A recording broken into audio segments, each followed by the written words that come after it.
Baiklah, Assalamualaikum warahmatullahi wabarakatuh. Di sini kami dari kelompok BMKG dengan judul studi kasus pemanfaatan basic data spasial BMKG. Nah, sebelumnya terima kasih kepada Bapak Akbar selaku dosen pengampu mata kuliah pemetaan.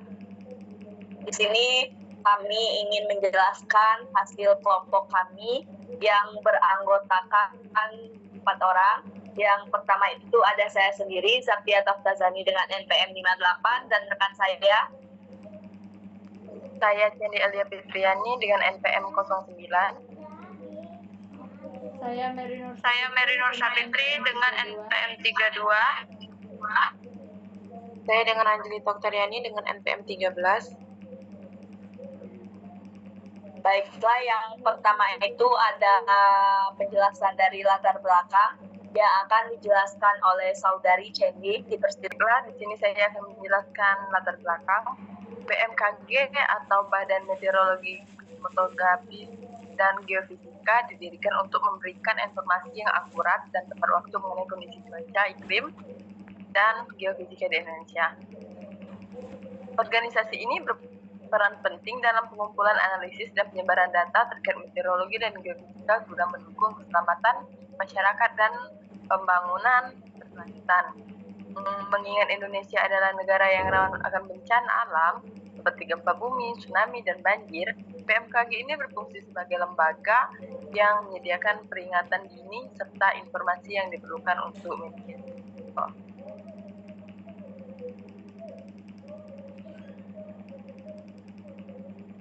Baiklah, di sini ada fungsi BMKG.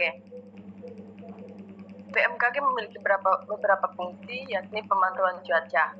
Di dalam pemantauan cuaca ini, BMKG memantau kondisi cuaca secara real time untuk memberikan informasi yang akurat kepada masyarakat. Fungsi yang kedua yaitu peringatan dini.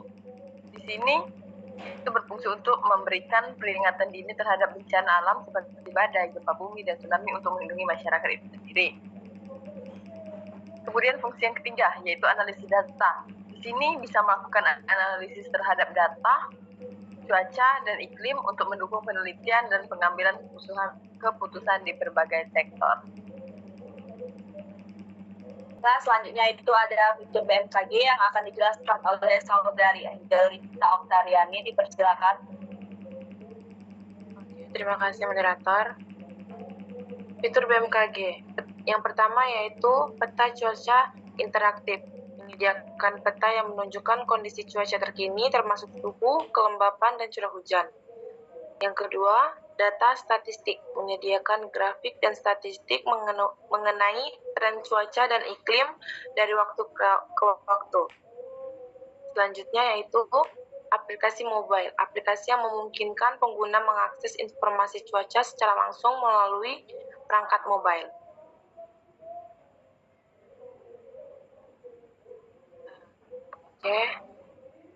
Selanjutnya yaitu komponen utama basis data spasial di BMKG. Yang pertama, data geospasial. Ini mencakup data meteorologi, klimatologi, dan geofisika dalam format yang dapat dipetakan seperti data raster yaitu gambar, dan vektor yaitu titik, garis, dan poligon. Data ini penting untuk visualisasi kondisi cuaca dan analisis spasial. Selanjutnya yang kedua yaitu Sistem Manajemen Basis Data atau DBMS. BMKG menggunakan sistem manajemen basis data yang memungkinkan penyimpanan, pengelolaan, dan memproses data geospasial. DBMS ini mendukung analisis spasial yang kompleks dan pemodelan data. Selanjutnya yang terakhir, antarmuka pengguna. Dashboard interaktif yang memungkinkan pengguna untuk mengakses data dengan mudah. Antarmuka ini dirancang agar intuitif sehingga pengguna dapat menemukan informasi mereka butuhkan tanpa kesulitan. Selanjutnya ada refleksi yang akan dijelaskan oleh Saudari Mary. Dipersilakan. Baik, terima kasih. Selanjutnya yaitu refleksi. Yang pertama yaitu pemetaan risiko bencana, dua data cuaca dan iklim secara real time, tiga yaitu analisis tren dan pola. Selanjutnya yaitu ide. Pertama, pemetaan risiko bencana, yaitu buatlah peta risiko bencana yang mengintegrasikan data spasial tentang potensi bencana alam seperti gempa bumi, tsunami, dan banjir. Dengan menggunakan teknologi GIS, data dapat diolah untuk menentukan daerah rawan dan tingkat risiko bencana di berbagai lokasi. Informasi ini bisa digunakan untuk perencanaan tata ruang dan mitigasi bencana. Selanjutnya yaitu sistem peringatan dini. Mengembangkan sistem peringatan dini berbasis data spasial yang memanfaatkan informasi cuaca dan kondisi geologis terkini dari BMKG. Sistem ini dapat memberikan notifikasi kepada masyarakat tentang potensi bencana dengan informasi yang dipersonalisasi berdasarkan lokasi pengguna. Dapat membantu masyarakat mempersiapkan diri lebih baik dan mengurangi risiko. Yang terakhir yaitu monitoring dan evaluasi respon bencana. Implementasikan platform berbasis data seperti untuk memantau dan mengevaluasi respon terhadap bencana. Data spasial dapat digunakan untuk menganalisis efektivitas tindakan mitigasi dan rehabilitas. Dengan memetakan lokasi bantuan, kerusakan, dan sumber daya yang tersedia, pengambilan keputusan dalam situasi darurat dapat menjadi lebih efisien dan tepat waktu. Selanjutnya itu hasil.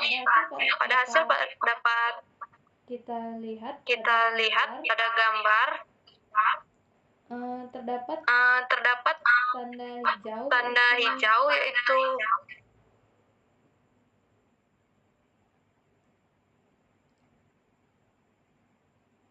tanda hijau menjelaskan tanda rendah, yang kuning sedang, dan yang tinggi menjelaskan tentang ketinggian.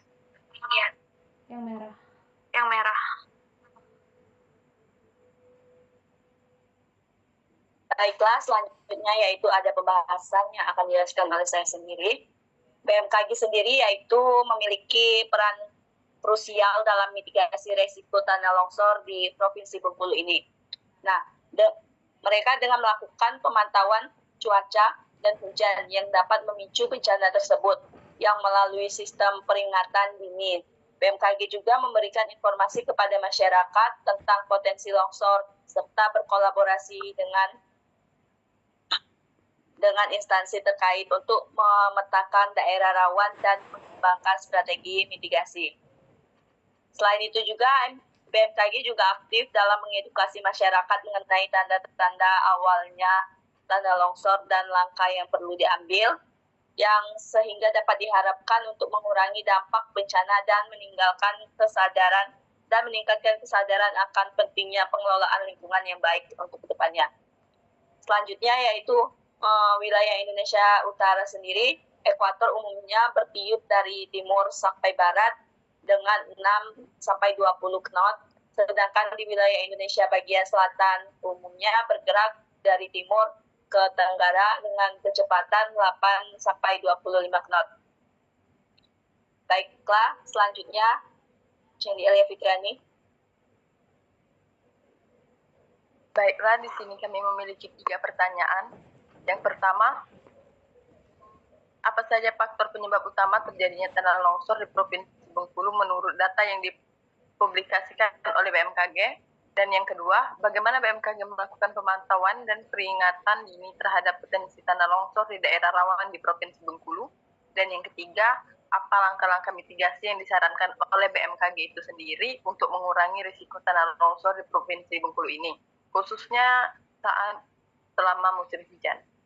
Baiklah, sepertinya itu saja presentasi dari kami dan itu 3 pertanyaan dari kelompok kami. Kami akhiri. Terima kasih. Wassalamualaikum warahmatullahi wabarakatuh.